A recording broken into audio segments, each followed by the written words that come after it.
प्यारे बच्चों सुप्रभात।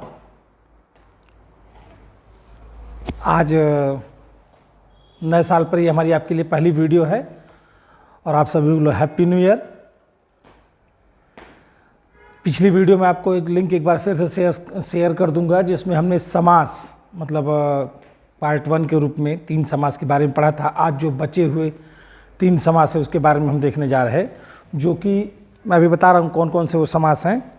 उसके पहले आप ये पढ़ भी चुके हैं या पिछले वीडियो को देखकर एक बार अपना रिवीजन कर लीजिएगा, ताकि वो आपको रिकॉल हो जाए कि मतलब समास क्या है, समास कितने प्रकार का होता है और उन प्रकारों में 3 प्रकार हम जो पढ़ चुके हैं उसके आगे हम आज पढ़ने जा रहे हैं। जैसे कि आप देखना चाहें अगर, तो हम लोगों ने पिछली वीडियो में देखेंगे तो अव्ययी भाव समास, अव्ययी भाव और द्विगु समास, द्विगु समास और तीसरा जो है तत्पुरुष समास, तत्पुरुष समास। इसके बारे में हम पढ़ चुके हैं।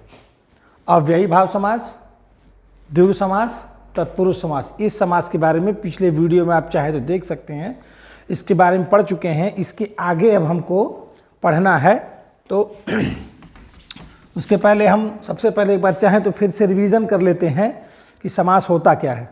मैंने एक बार यहाँ देखेंगे फिर से परिभाषा लिख दी है कि 2 या 2 से अधिक शब्दों को मिलाकर, 2 या 2 को अधिक शब्दों को मिलने से यानी मिलाने से जो एक नया शब्द बनता है, उस प्रक्रिया को हम क्या कहते हैं, समास। और जो शब्द बना उसे सामासिक शब्द, या मतलब आसान तौर पे कहिए 2 या 2 से अधिक शब्दों के मिलने से जो नया शब्द बनता है उसे हम सामासिक शब्द कहते हैं या समास कहते हैं।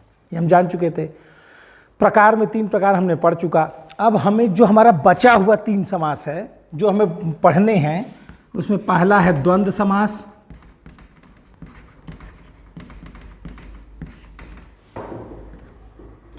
और इसके बाद बचा है कर्मधारय समास,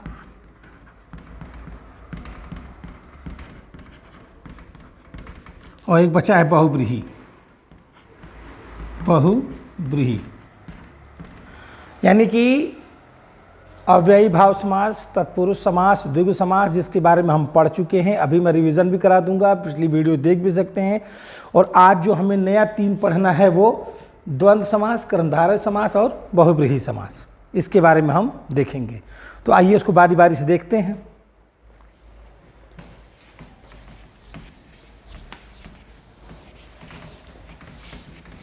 सबसे पहले हम शुरू करते हैं द्वंद्व समास से। द्वंद्व समास, द्वंद्व समास। अव्ययी भाव समास में प्रथम पद प्रधान होता था, तत्पुरुष समास में द्वितीय पद प्रधान होता था, ये हम पढ़ चुके हैं। उसी तरह ये जो द्वंद्व समास है, द्वंद्व समास है, इसमें दोनों पद प्रधान होते हैं। इसमें दोनों पद प्रधान होते हैं और कह सकते हैं कि इस समास का जब हम विग्रह करते हैं तो और, तथा, या शब्द उसमें जुड़कर तब समासिक शब्द का हम विग्रह कर सकते हैं। जैसे देखिए, माता और पिता, यह माता और पिता 2 या 2 से, मैंने बोला समास की भी क्या परिभाषा है, 2 या 2 से अधिक शब्दों के मेल से, 2 या 2 से अधिक शब्द। तो देखिए माता और पिता, माता और पिता 3 शब्द हो गए ना। तो 2 या 2 से अधिक शब्दों को मिलाकर जब हम एक नया शब्द बनाते हैं उसे हम क्या बोलते हैं, समास। और उस समास में कई प्रकार होते हैं। उन प्रकारों में अगर माता और पिता को हम ये लिख दें, माता पिता, तो ये क्या कहलाएगा, एक सामासिक शब्द कहलाएगा, एक सामासिक शब्द कहलाएगा, एक ये सामासिक शब्द कहलाएगा। और उस कौन सा प्रकार कहलाएगा, तो द्वंद्व समास। यानी इसमें माता और पिता दोनों शब्दों की वैल्यू है, दोनों शब्द प्रधान है, न कि प्रथम पद न कि द्वितीय पद। अव्ययी भाव में प्रथम पद प्रधान था, तत्पुरुष समास में द्वितीय पद प्रधान था, लेकिन द्वंद्व समास में दोनों पद इक्वल वैल्यू रखते हैं, यानी कि दोनों पद प्रधान होते हैं। और अब इसको आसान शब्दों में समझना चाहिए, तो जैसे आपको जो एग्जाम्पल या एग्ज़ाम के तौर तरीके से अगर आप याद रखना चाहें, तो किसी भी सामासिक एग्ज़ाम में, किसी भी एग्ज़ाम में जब अगर आपसे पूछता है कि इसमें कौन सा समास है, तो जैसे देखिए,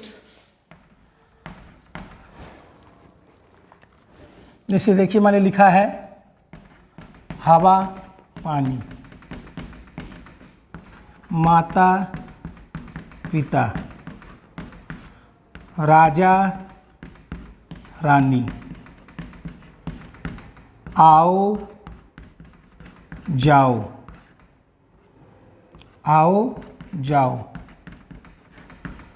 ये जितने शब्द लिखे हैं, जब आप इस योजक चिन्ह को देखना, इसे बोलते हैं, ये जो योजक चिन्ह है इसको बोलते हैं योजक चिन्ह। सामान्य तौर पर समझने के लिए, यानी किसी भी समास में जब आप इस योजक चिन्ह को देखना, इस योजक चिन्ह को देखना, तो आप तुरंत बताना कि सर इसका पूरा समासिक विग्रह होगा हवा और पानी, माता और पिता, राजा और रानी, आओ और जाओ। और ये समास कौन सा हो जाएगा? द्वंद्व समास, यानी वह समास जिसके दोनों पद प्रधान होते हैं तथा जब उसका सामासिक विग्रह किया जाता है, यानी उस समास को जब तोड़ा जाता है, तो वह योजक और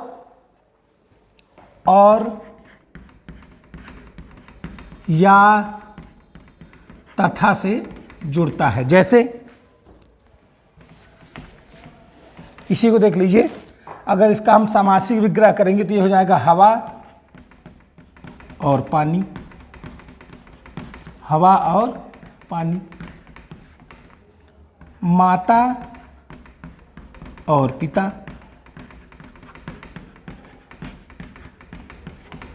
राजा और रानी, राजा और रानी। ये और शब्द इन लोगों को जोड़ रहा है, और ये जो योजक चिन्ह है इसको देखते ही किसी भी समास में हम बोलेंगे कि क्या है वो द्वंद्व समास। ठीक है, अब हमें लगता है कि आप द्वंद्व समास समझ जाएंगे। जिस समास के दोनों पद प्रधान हो, योजक चिन्ह के द्वारा जुड़ा हो, उसे हम द्वंद्व समास कहते हैं। और उस समास का जब हम विग्रह करते हैं तो वह तथा और या तथा और या आदि से जुड़ता है, तो वो जो उसे हम क्या कहते हैं? द्वंद्व समास। ठीक है,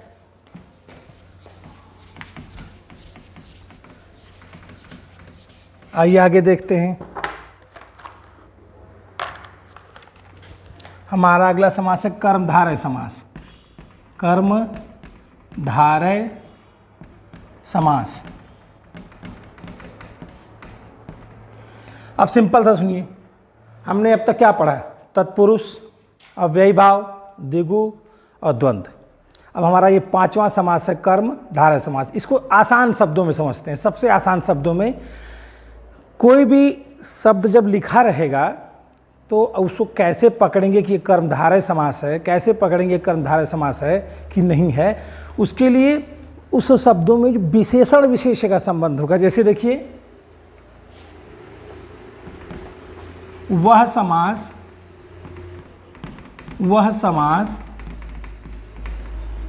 जिसमें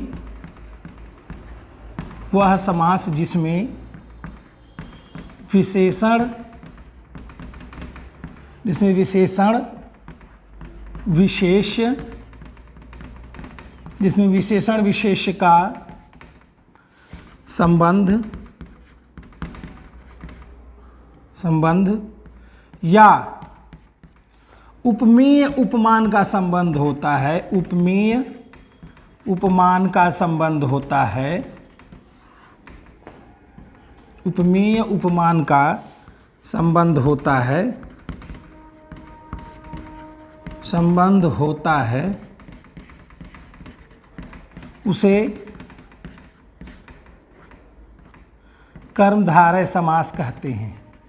उसे कर्मधारय समास, यानी जैसे हमने बोला नील गाय, विशेषण विशेष से क्या होता है, मैंने आपको पहले ही बताया या आप पढ़े होंगे। विशेषण वह शब्द होता है जो संज्ञा या सर्वनाम की विशेषता बताता है, उसे विशेषण कहते हैं। संज्ञा या सर्वनाम की विशेषता बताने वाले शब्द को हम क्या कहते हैं, विशेषण। और जिसकी विशेषता बताई जाती है उसको क्या कहते हैं, विशेष्य। यानी कि जैसे हमने कहा नील गाय, तो आप कहते हो नीली गाय, नील गाय, यानी कि गाय क्या है, एक संज्ञा शब्द है, और कैसी है, उसकी विशेषता क्या है, उसकी क्वालिटी कैसी है, कैसी दिखने में लग रही है, नीली। तो यानी नीला यहाँ विशेषण हो गया, और जो गाय है वो क्या हो जाएगा, संज्ञा यानी विशेष्य। तो विशेषण नीला और गाय संज्ञा या विशेष है। जिसकी विशेषता बताई जाए उसे संज्ञा या कह सकते हैं दूसरे शब्दों में विशेष से कहते हैं।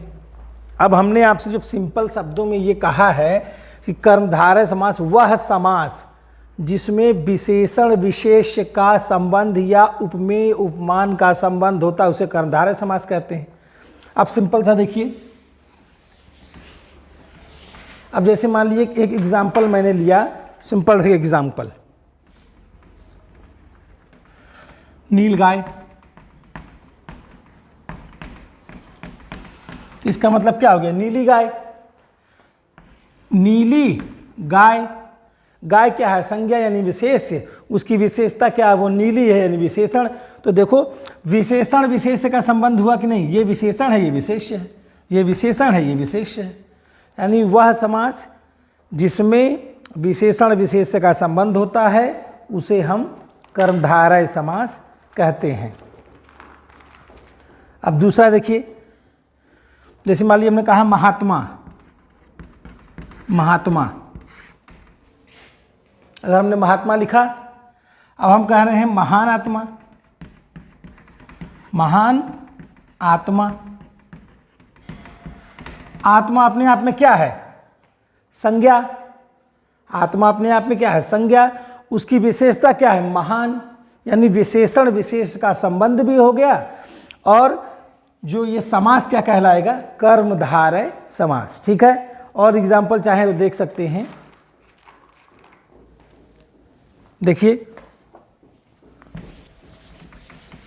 जैसे हमने कहा नीलांबर, नीलांबर, जैसे हमने कह दिया नीलांबर, तो इसका मतलब नीला है जो अंबर, नीला है जो अंबर, यानी वह आकाश जो नीला है। आकाश यहाँ पे क्या हो गया, एक संज्ञा के तौर पे यूज हुआ। उसकी विशेषता क्या है, उसकी क्वालिटी है, वह कैसा है, नीला है, यानी वह उसका विशेषण हो गया। तो हमने नीलांबर शब्द हमने जब देखा तो इसमें हमने आपसे पहले ही कहा कि इसमें जो संबंध होंगे, इसमें जो संबंध होंगे विशेषण विशेष के होंगे। तो विशेषण विशेष, विशेषण विशेष, अंबर एक संज्ञा शब्द हो गया और नीला एक क्या हो गया, विशेषण शब्द हो गया। नीला है जो अंबर, नीलांबर, यानी विशेषण विशेष का जिसमें संबंध जो होगा उसे हम क्या कहेंगे, कर्मधारय समास। अब देखिए बहुत से एग्जाम्पल हैं, देख सकते हैं। जैसे आप देखिए, आप लोगों ने देखा भी नीलगाय, नीलांबर, पीतांबर, महात्मा, महादेव। ये बहुत से ऐसे एग्जाम्पल हैं जिसमें अगर आप स्टार्टिंग में देखो तो एक विशेषण है, लास्ट में क्या है, विशेष्य है। विशेष का मतलब संज्ञा, संज्ञा या सर्वनाम की विशेषता बताने वाले को विशेषण कहते हैं। नीलगाय, नीली है जो गाय, तो नीली यानी विशेषण विशेषता, और कौन है, गाय है यानी विशेष्य। नीलांबर, नीला है जो अंबर, पीला है जो अंबर, महान है जो आत्मा, महान है जो देव, महान भी है देव भी है। महान कौन है, विशेषण हो गया, देव कौन हो गया, संज्ञा शब्द हो गया। तो यानी कि हमारी ये कहने का मतलब है कि कर्मधारय समास में विशेषण विशेष, जिस सामासिक शब्द में विशेषण विशेष्य का संबंध होगा या उपमेय उपमान का संबंध होगा। उपमेय उपमान मतलब क्या होता है आप जानते हैं, अलंकार में मैंने पढ़ाया आपको, जिसकी विशेषता की जाए जिससे विशेषता की जाए।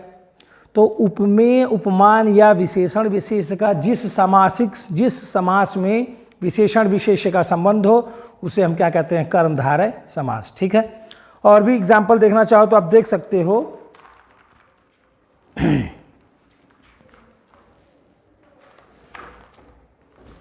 ऐसे और भी एग्जाम्पल देखना चाहें तो आप देख सकते हैं। जैसे मान लीजिए हमने लिख दिया सिंपल तौर पे,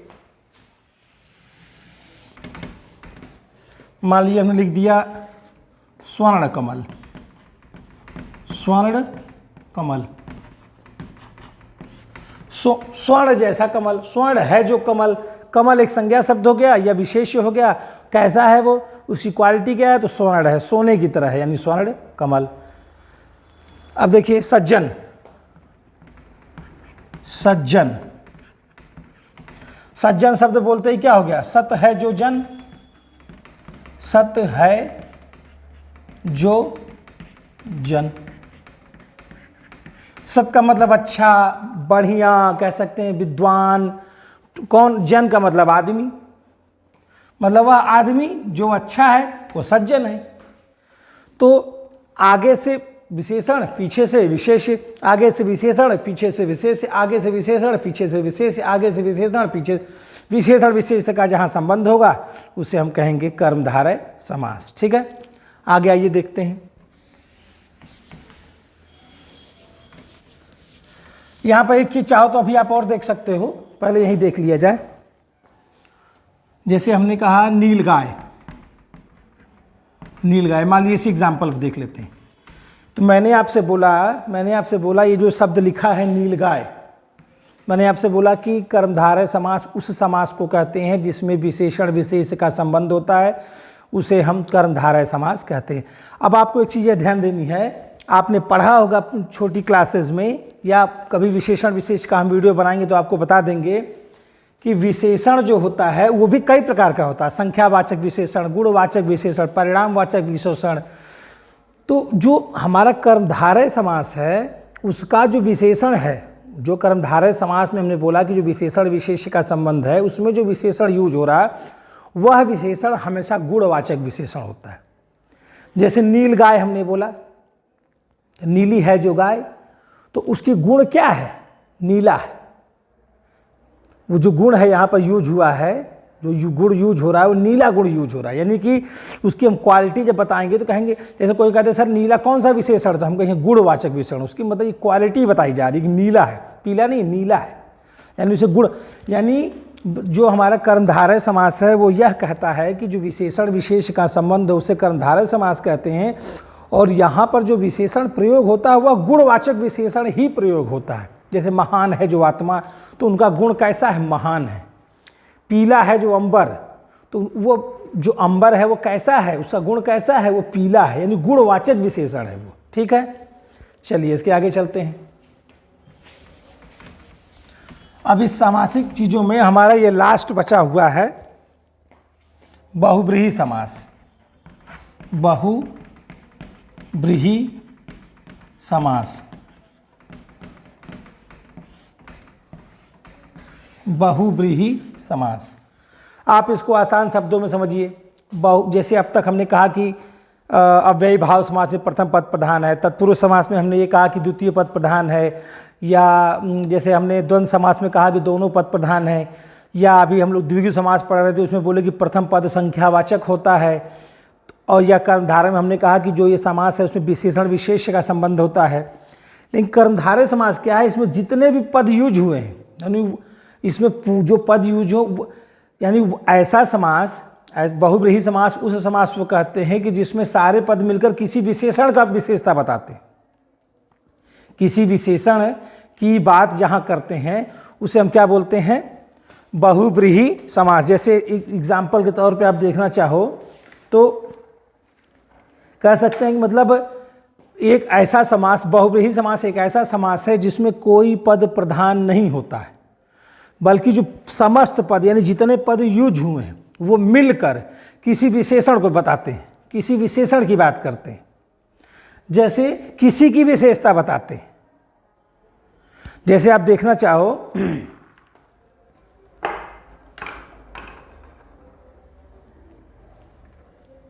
जैसे आप देखना चाहो कि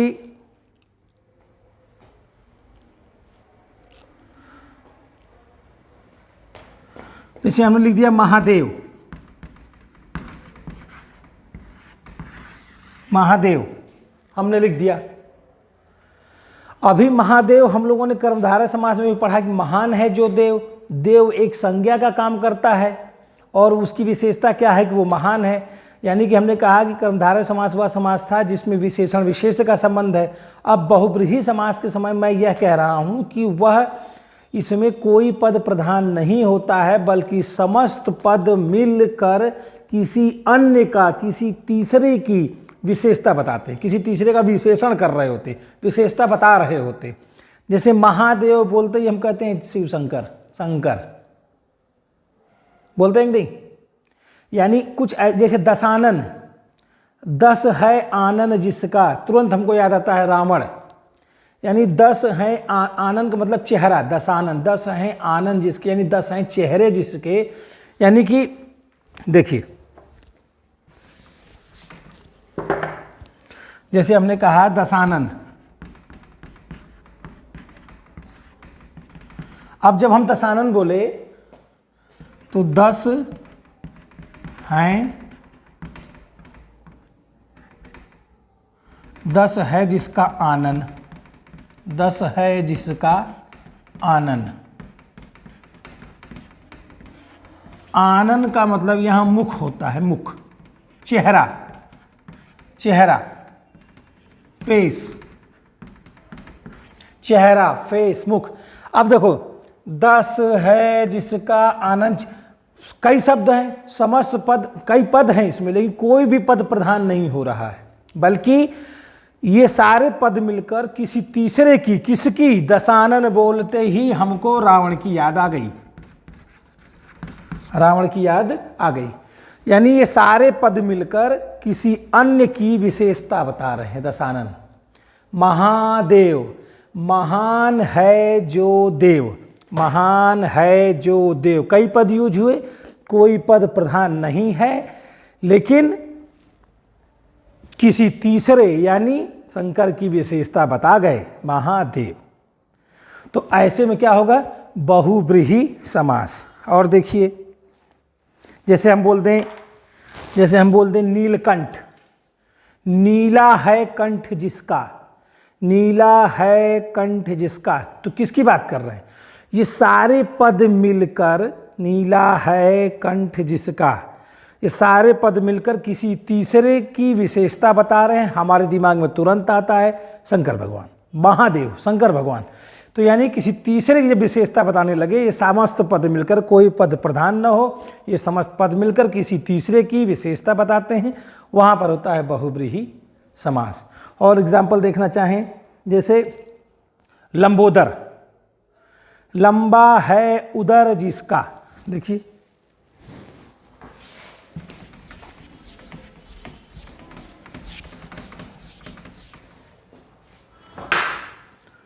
जैसे हमने लिख दिया लंबोदर, जैसे लंबोदर बोले, तुरंत इसका जब सामासिक विग्रह हम करेंगे तो लंबा है जिसका उदर, लंबा है जिसका उदर, उदर का मतलब होता है पेट, पेट, लंबा है जिसका। इन समस्त पदों को मिलाने पर भी किसी अन्य तीसरे की जब विशेषता बताने लगे, ये समस्त पद मिलकर, तो वहाँ कौन सा समास होगा, बहुब्रीहि समास। लंबा है जिसका उदर या लंबोदर, जैसे ही इसका हम समासिक विग्रह की, किसी की याद आ गई, यानी गणेश, गणेश भगवान को हम बोलते हैं लंबोदर, तो हमने किसी तीसरे की विशेषता बता दी, तो यहाँ पे कौन सा समास होगा, बहुब्रीहि समास। अब आपके दिमाग में एक चीज ये आ सकती है, अब आपके दिमाग में एक चीज ये आ सकती है, जैसे हम कहते हैं चतुर्भुज, 4 भुजाएं हैं जिसकी, किसकी 4 भुजाएं होती हैं? विष्णु की। लंबोदर, चतुर्भुज, पीतांबर, पीला वस्त्र कौन पहनता है? कृष्ण। ये कुछ ऐसे शब्द हैं जो कर्मधारय समास में भी यूज हो सकते हैं। जैसे चतुर्भुज आप बोलते हो तो कहते हो सर इसमें तो पहला पद जो है द्विगु समास की तरह काम कर रहा है। जैसे हम बोलते हैं त्रिनेत्र, त्रिनेत्र, तो त्रिनेत्र में तो शब्द को बोलते ही अगर हमको शंकर की याद आ गई तो बहुब्रीहि समास भी होना चाहिए कि 3 नेत्र किसके हैं? भगवान शिव शंकर के। लेकिन त्रिनेत्र बोलते ही कहोगे सर आपने ये भी कहा था कि सर त्रिनेत्र में जब किसी समास में पहला पद संख्यावाचक हो तो वहाँ द्विगु समास भी होता है। आपके दिमाग में चीज़ें आ सकती हैं कि हमने तो ये भी पढ़ा है, आपके दिमाग में ये आ सकता है कि हमने तो ये भी पढ़ा है कि त्रिनेत्र जो है वो द्विगु समास भी हो सकता है और कर्मधारय समास भी हो सकता है। बोलिए, तो इन चीज़ों पर आप क्या विचार करेंगे? कैसे बताएंगे? कैसे अंतर पता करेंगे?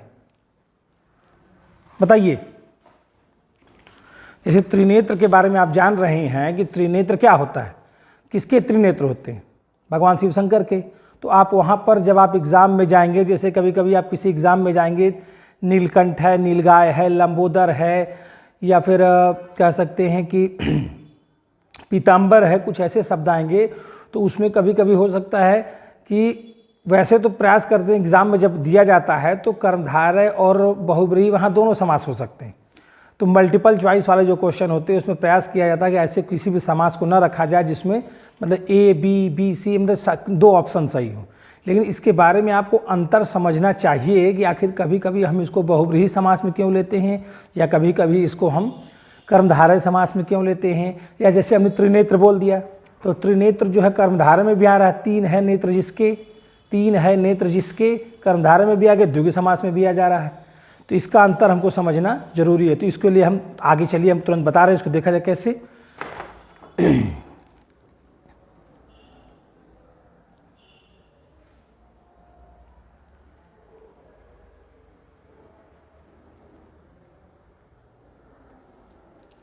जैसे देखिए, अगर हमने बोल दिया जैसे कि ये ले लीजिए नीलगाय, नीलगाय। अब ये नीलगाय में जो पहला है ये जो विशेषण दिखा रहा है ये गुणवाचक विशेषण दिखा रहा है, गुणवाचक विशेषण है। और ये आपका जो है किसका काम कर रहा है? विशेष्य का काम कर रहा है या संज्ञा का काम कर रहा है। विशेष्य कह सकते हैं या संज्ञा कह सकते हैं। लेकिन जैसे अगर हमने कहा पंचवटी, पंचवटी, जैसे हमने बोला पंचवटी, तो अब पंचवटी का मतलब क्या हो गया? 5 वटों का समाहार, 5 वटों का समाहार। यानी कि जो द्विगु समास है इसका जब हम पंचवटी को एक्सप्लेन करेंगे तो ये आएगा 5 वटों का समाहार। तो यानी कि स्टार्टिंग में जो उसका शुरुआती पद होगा वह संख्यावाचक विशेषण होगा। उसमें गुणवाचक विशेषण था, इसमें क्या रहेगा? संख्यावाचक विशेषण रहेगा। ठीक है, ये इसी चीज़ को आपको समझना था। बहुत छोटी सी चीज़ है, माइन्यूट सा अंतर, इस चीज़ को आपको समझना बहुत जरूरी होता है। ठीक है,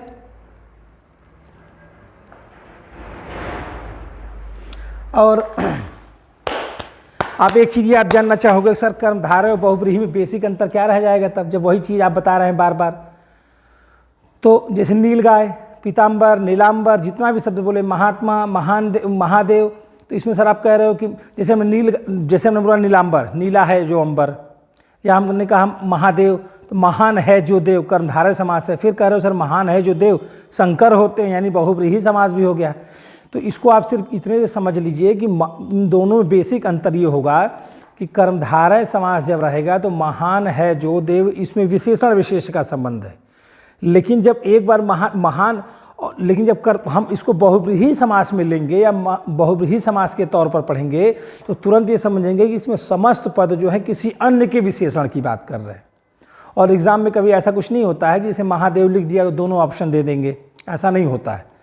तो इसमें आपको छोटी सी चीज़ें हैं, बस बेसिक डिफरेंस आपको जानना है।